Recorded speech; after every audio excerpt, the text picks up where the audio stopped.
સુરતથી સાપુતારા પ્રવાસે ગયેલી ખાનગી બસ સાપુતારાના માલેગામ ઘાટ પરથી ખીણમાં પડતા બેના મોત થયા છે અને જ્યારે અનેકોને નાની મોટી ઈજા થતા સારવાર માટે હોસ્પિટલે ખસેડવામાં આવ્યા છે.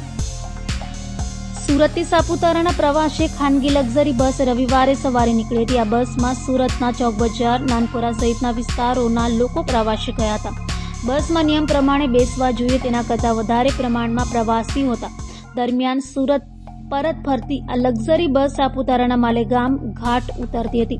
તે દરમિયાન આગળ જતા વાહનને ઓવરટેક કરવા જતા બસના ડ્રાઈવરે સ્ટેરિંગ પરથી કાબુ ગુમાવતા બસ 60થી વધુ પ્રવાસીઓ સાથે ખીણમાં પડતા ચીચિયારીઓ ઉઠવા પામી હતી. ત્યાંથી પસાર થતા વાહન ચાલકોએ તરત જ બચાવની કામગીરી હાથ ધરી હતી અને કોઈએ 108ને કોલ કરતા તે પણ પહોંચી હતી, જેમાં ઘાયલ થયેલા 40થી 45 લોકોને નજીકની તથા સુરતની હોસ્પિટલમાં સારવાર માટે ખસેડવામાં આવ્યા હતા. ત્યારે આ ગમખ્વાર અકસ્માતમાં સુરત ગોપીપુરા મોમનાવાડ ખાતે રહેતા બે સગા ભાઈ બહેન 7 વર્ષીય અતીફા અશફાક શેખ અને 3 વર્ષીય અશફાક શેખનું મૃત્યુ થતાં શોકની કાલીમાં છવાઈ જવા પામી હતી.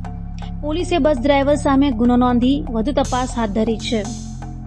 આજ રોજ આપ જાણો છો તેમ સાપુતારામાં એક બસ ખાઈમાં પડી ગઈ છે. લગભગ એમાં 70 જેટલા પેસેન્જરો હતા. આહવાથી હાલ 8 પેશન્ટ મોકલ્યા છે એવું લગભગ દોઢ કલાક પહેલા ન્યૂઝ આવેલા હતા. તે મુજબ આપણે અહીંયા બધી કેઝ્યુઅલ્ટીમાં તૈયારી કરી દીધી છે. એક 20 બેડનો વોર્ડ પણ બનાવ્યો છે અને આપણે સર્જરી અને ઓર્થોપેડિકના રેસિડેન્ટ પણ એક્સ્ટ્રા સ્ટાફ મુકાયા છે, નર્સિંગ સ્ટાફ મુકાયો છે, સર્વન્ટ અને સ્ટ્રેચર ને બધું એક્સ્ટ્રા મૂકવામાં આવ્યું છે. મેડિકલ ઓફિસર બી એક મૂકવામાં આવ્યા છે.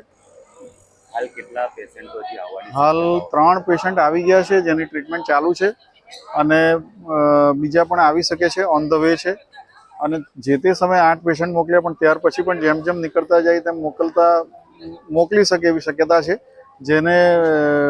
જેના માટે આગોતરા તૈયારી અહીંયા કરવામાં આવી છે. વધારાનો સ્ટાફ પણ તૈનાત કરવામાં આવ્યો છે અને તમામ પ્રકારની વ્યવસ્થાઓ રાખવામાં આવી છે.